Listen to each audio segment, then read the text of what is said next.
Bonjour à tous, il est 11 h, on reprend le live de cette 24 heures RKC 2016 avec nous l'équipe 24 qui est là, voilà, toujours de bonne humeur et de bonne ambiance, on vous les présente régulièrement depuis le début de cette compétition.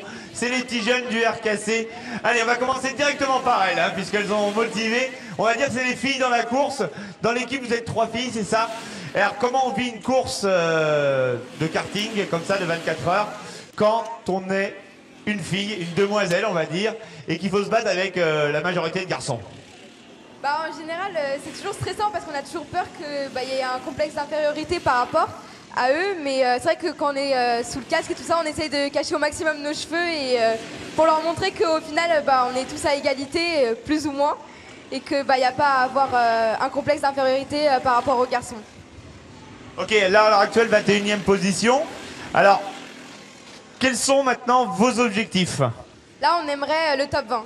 Ce serait vraiment l'objectif qu'on a eu depuis le début. Jamais on n'aurait pensé qu'on finirait dans les 20e. Là, c'est vrai qu'on est bien placé pour notre première 24 heures. Et pour nous, ce serait le top 20, ce serait parfait. Ok, alors maintenant, Lily, un petit mot. Toi, tu es une habituée des 24 heures en spectatrice, hein, parce que ton père roule avec lesexcuses.fr. Hein, tu vas plus vite que ton père, mais ça, faut pas le dire. Mais il faut quand même dire, voilà, tu as été bercé dans l'univers du karting, tu en as fait en compétition aussi. Tu as intégré l'école Objectif 24. Comment tu le ressens maintenant de faire partie de cette équipe? Bah, c'est bien.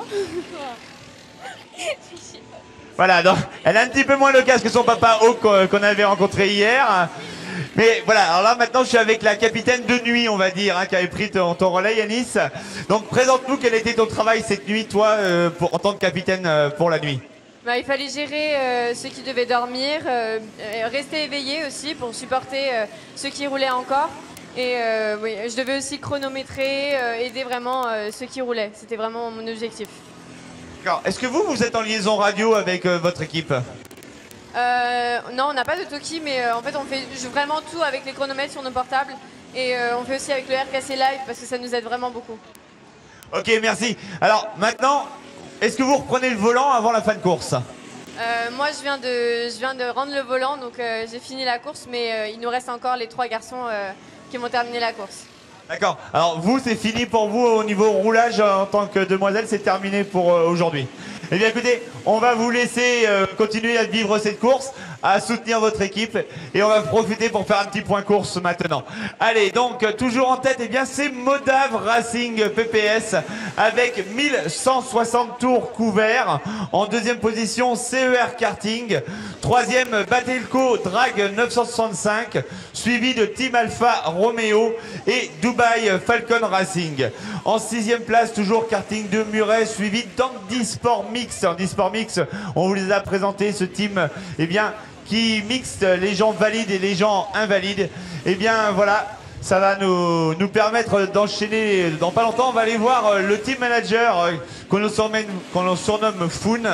Et on va voir un petit peu comment il vit cette fin de course en direct. Ensuite, nous avons Agelkart. Voilà, Agelkart qui a fait quelques arrêts supplémentaires au stand et qui a chuté un petit peu dans le classement parce qu'il était en 5e position. Ensuite, nous avons, eh bien, Cartediem qu'on a rencontré tout à l'heure en 9e position. Alors on l'a dit hein, tout à l'heure, c'était vraiment poussé jusqu'au bout, pas vraiment de stratégie établie, mais essayer de donner le maximum pour briller le top 10 et garder cette position dans le top 10, ce qu'ils font à l'heure actuelle sans problème. Et en 10e position, eh bien, ce sont les Cosaques. Les Cosaques qui sont venus d'Ukraine eh bien, pour participer à cette course et qui sont pour le moment dans le top 10. Alors, je vais essayer de me rapprocher de notre ami Foun qui est en train d'expliquer un petit peu la stratégie. Alors, comment on vit cette fin de course? On t'avait rencontré hier. C'était bien placé. Là, on voit qu'au gré des changements, toujours à la porte du top 5. Explique-nous comment tu vas vivre cette fin de course. Je vais le vivre, à mon avis, pas correctement, parce qu'on a fait 2-3 erreurs dans la nuit qui nous ont coûté au moins un tour. Et après, on stresse à voir le podium. On pensait qu'il était accessible et au final, non, quoi. Mais on reste, on va continuer jusqu'à la fin. On met les avions à la fin, quoi, et donner-lui à fond. Et, en tout cas, toujours un plaisir de rouler. Et déjà, 5, si on finit 5, ce sera très bien. Ouais, très belle place quand même. En tout cas, ouais. Voilà, alors, c'est vrai que là, tu me dis l'objectif 5. Hier, donc la pole. début de tête, début de course en tête. Top 5, on sait qu'il y a du très beau monde devant, derrière, on va dire. Et c'est vrai que, comme je le disais tout à l'heure, 10 équipes peuvent encore briller le podium. Tu en fais partie, parce que comme tu dis, vous avez fait de petites erreurs, mais personne n'a l'abri de ces erreurs. Ouais, effectivement. Bah, c'est pas ce que je souhaite aux autres, pas un peu quand même. Mais voilà. Mais en tout cas, une très belle course. On voit un niveau encore très serré. Et chaque année, c'est vraiment des très bons pilotes qui viennent au RKC. Et franchement, ça fait toujours vraiment une course extraordinaire et un très très gros niveau. C'est vraiment plaisant. Merci à tous les pilotes en tout cas.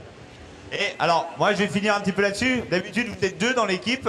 Il y a Chris. Et Chris, alors est-ce que tu as des nouvelles? Parce qu'il fait le championnat de France Andy ce week-end. Où il en est? Bah, on n'a pas trop de nouvelles. On a su qu'il était 4e aux essais chrono samedi en championnat Andy de France. Et après, la course est aujourd'hui, on ne sait pas. On sait qu'ils nous suivent, Guigui, Chris, et on se suit. Et ils sont de tout cœur avec nous et nous avec eux. Et surtout Chris, le pilote. Ok, merci et bon courage pour la fin de course, en espérant se retrouver peut-être sur le podium. C'est tout le mal qu'on peut vous souhaiter. Allez, on va continuer à remonter un petit peu et on va essayer de trouver l'équipe qui fabrique des simulateurs. Alors, on va essayer de prendre le team manager qui est très concentré. Celui qui fabrique les simulateurs, il est là-bas, il se cache. Il se cache, ouais, on essaiera d'aller le voir tout à l'heure. Alors, tu vas nous expliquer un petit peu le principe des simulateurs que vous avez dans votre équipe, parce que vous portez le nom.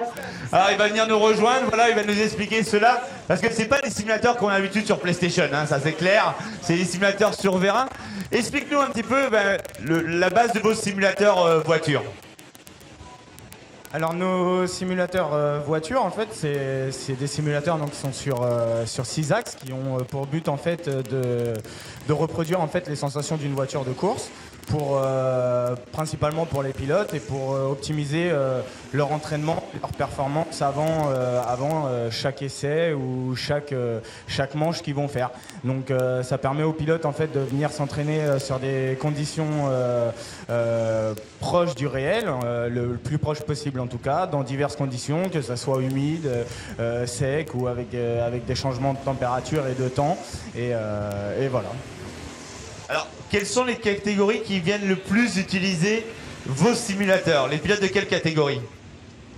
Alors nous clairement ça fait aujourd'hui 5 ans qu'on est vraiment avec les pilotes de GT. On travaille beaucoup avec le Blancpain Endurance Series et dernièrement avec diverses écuries comme Callaway sur le GTA DAC Master par exemple. Ok, je te remercie pour toutes ces précisions. Et en course, vous en êtes où alors là sur le classement? Alors en course, on avait un objectif de faire top 15 pour notre première 24 heures. On est principalement des kartman de temps, donc c'est vrai que le 4 temps, c'est des choses où il faut qu'on s'habitue. On est assez content, on a encore beaucoup de travail à faire puisqu'on s'est pris des pénalités, mais on est assez content, on est en train de se battre pour le podium de la catégorie amateur, donc on est content. On fera mieux l'année prochaine parce qu'on reviendra, parce que c'est toujours super les courses des 24 heures au RKC. Alors, le plateau amateur, est-ce qu'il y a déjà un très haut niveau? Et là, vous êtes en quelle position dans votre classement amateur? Alors actuellement, on est deuxième, si c'est ça, voilà, on est deuxième. Oui, je pense qu'il y a un très haut niveau. Aujourd'hui, je pense que les personnes qui viennent ici savent de réputation que les niveaux sont très serrés, que ce soit professionnel ou amateur. Et on est très content, outre en oubliant le classement amateur, on est très content déjà de faire un top 15 ici. Voilà. Surtout en partant dernier, parce qu'il ne faut pas oublier que pendant 1h30, on était dernier. Voilà, ok. Merci pour ce point de course. Moi, je vais en profiter pour faire une petite transition avec la piste, hein, parce que on vous a présenté le changement de sens hier soir, mais on n'a pas fait de point un petit peu particulier sur cette piste en sens inverse. Donc, le virage le plus particulier quand on roule en sens inverse, c'est toujours ce virage mécanique, car c'est l'endroit le plus rapide du circuit, où les pilotes vont arriver d'une grande courbe, où ils vont prendre beaucoup de vitesse, pour un freinage en dévers. Alors ça, le freinage en dévers, c'est quand même quelque chose de très très particulier, puisque ça permet comme ça d'avoir un appui sur le freinage, ou lorsqu'on va placer le kart sur le vibreur, avoir légèrement une tendance à se positionner pour le virage. Donc on va essayer de le revoir directement en direct. Voilà, on voit le team GSM qui vient de le faire. Au moment du freinage, le kart part sur l'appui et se met sur une position un petit peu de travers qui permet de mettre moins d'angle au volant. Alors ça, c'est une particularité du freinage quand on roule très très fort, eh bien c'est de céder ce freinage, parce que je vous rappelle que sur un kart on n'a que du frein sur l'arrière, et d'essayer de placer son kart au freinage permet d'avoir cette possibilité de mettre moins d'angle au volant et de pouvoir réaccélérer plus tôt. Donc ça c'est une petite chose que font beaucoup les pilotes expérimentés pour essayer d'aller chercher les précieux millièmes qu'on acquiert en piste. Ensuite on va toujours remonter, hein, c'est comme dans le sens normal, et bien là on tourne dans le sens inverse et les pilotes après remontent sur cette chicane qui est très fermée en entrée et qui s'ouvre en sortie, ce qui va permettre d'avoir une grosse vitesse de sortie de cette chicane, et ça leur permet comme ça aux pilotes eh bien, de tirer sur un bout droit avant de rentrer dans le cœur du circuit. Et là une autre particularité sur le cœur du circuit, c'est que le freinage, le premier freinage du gauche, eh bien, est en dévers. Donc il faut vraiment freiner très tôt à cet endroit-là pour que le kart ne soit pas embarqué sur l'extérieur et qu'on ne se retrouve pas en sous-virage pour prendre l'enchaînement suivant. Donc il faut sacrifier l'entrée de ce virage-là pour rentrer très tard à la corde, rester bien sur l'extérieur et pouvoir enchaîner sans avoir à mettre trop de volant et ne pas toucher au frein. Ensuite, on rentre donc dans un enchaînement de triple droite, et là, on passe à fond pour arriver sur une épingle. Et cette épingle, il faut la sacrifier car elle va préconiser une très très longue ligne droite. Donc cette très très longue ligne droite, elle va se dérouler comment? On sort de l'épingle, on va tangenter le vibreur extérieur pour rentrer pleine vitesse dans ce droite, et ensuite accélérer tout le long pour arriver à la cassure. Ce virage de la cassure est très particulier car il passe au centimètre près à fond. C'est-à-dire qu'on n'a pas le droit de toucher au frein, on ne doit pas soulager, on doit rester gaz à fond. Et là, on va sortir, tangenter le vibreur, et si on met 2 roues sur le vibreur, on est éjecté hors de piste. Donc là, c'est vraiment une trajectoire qui est très tendue, très technique, et qui nous ramène sur une épingle, qui nous ramène encore une fois sur la grande courbe. Donc vraiment, la particularité de cette piste en sens inverse, c'est qu'on est sur les temps similaires en sens normal, mais qui est beaucoup plus technique dans l'approche des freinages avec beaucoup de dévers. Allez, on va continuer.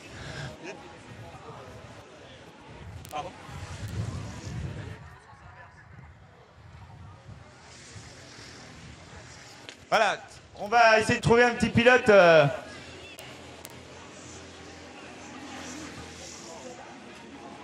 Hey, excuse me, just a minute. Just for the TV. Little interview, is possible? Yes? Спасибо. Yeah. Where are you from? Ukraine. Ukraine, Kiev. Which town? Which what? Which town? Kiev. Capital. Alors, ils viennent d'Ukraine, ils sont de Kiev, de la capitale. How long did you practice this kind of race with you? Depuis combien de temps vous pratiquez ce genre de course avec votre... This is our actually 6 24-hour race, but half of the team is first time, and some of us are really 5 or 4 or 6 times participating in these events. Alors, on a déjà fait 6 courses de 24 heures, hein. On est une équipe assez capée dans le domaine en Ukraine.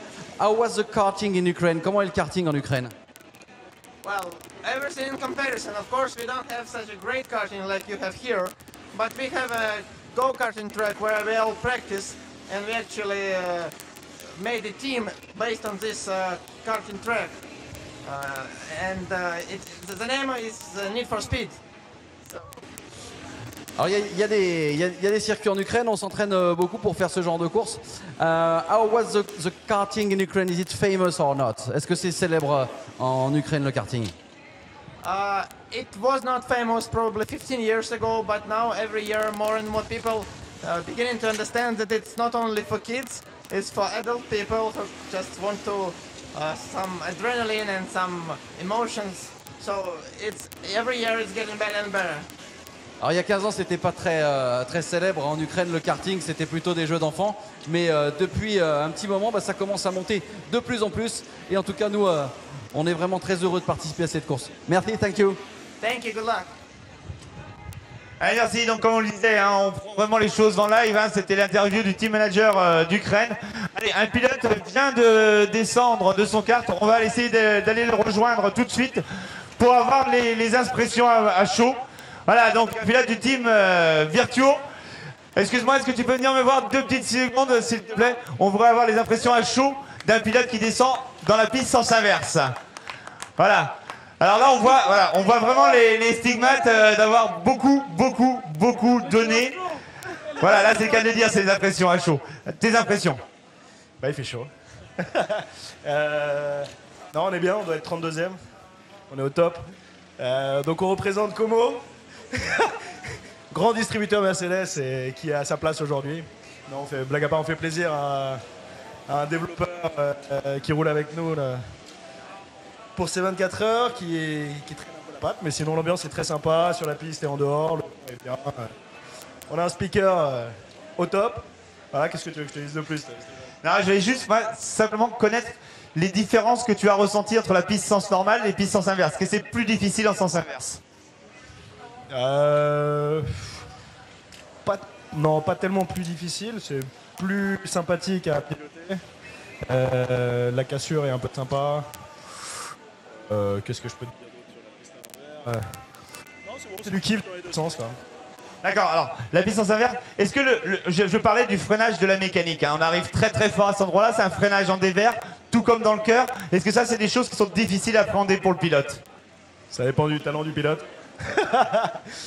Non, bon, tu dois arriver à 130, 140 là en bas. 90, oui. Non, bah, un peu de pression quoi, hein, moins qu'en F1, donc ça reste de la loc. Ah, je sais pas, 3-4. Voilà, alors, on parlait tout à l'heure des stigmates des pilotes, vous voyez à chaud, voilà ce que ça donne quand on descend du kart. Voilà, les mains stigmatisées de l'effort fourni par le pilote. Allez, on te laisse, on voit toujours que c'est la bonne humeur. Allez, on va donc faire un dernier petit point sur le classement où les changements commencent à aller bon train. On voit qu'on a 23 arrêts à faire durant cette course. Eh bien, on va finir avec ça. C'est toujours, je suis obligé de remonter un petit peu pour vous dire, eh bien, le classement, pour le suivre en direct avec vous. On a Dubaï Falcon Racing qui a pris la tête de la course devant CER Karting, deuxième. Comme je vous le disais, ça ne cesse de changer. Jusqu'à la fin de la course, ça va être comme ça. 23 arrêts à faire au compteur pour toutes les équipes. Et bien sûr, il va falloir maintenant faire des passages à vide ou des changements de pilote rapides pour avoir le nombre d'arrêts voulus, puisque beaucoup d'équipes oscillent en ce moment entre 17 et 18 arrêts. Il en manque encore 5. Donc le classement ne cesse pas de changer. Et on a toujours cette dizaine d'équipes qui se battent en tête et qui peuvent briller la victoire. Alors moi, je vous invite à se retrouver vers 13h15 pour la fin de ces 24 heures en direct avec vous. Et je vous dis à tout à l'heure. Bon, pour finir, cette course avec vous. À bientôt.